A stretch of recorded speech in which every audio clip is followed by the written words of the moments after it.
So we just show you early how to do DPF cleaning manually. We done that, the car just finished it, done it, as you see, self-cleaning over. Thanks for doing that, blah blah blah. But engine light, it's still on. So to get rid of the engine light, what you do, stop the car,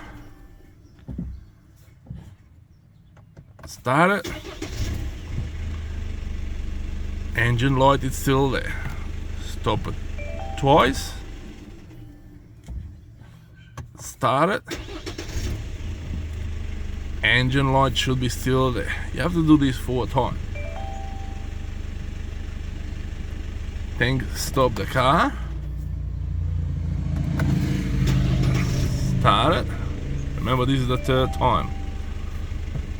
Stop the car again, start it, light should be gone. There we go.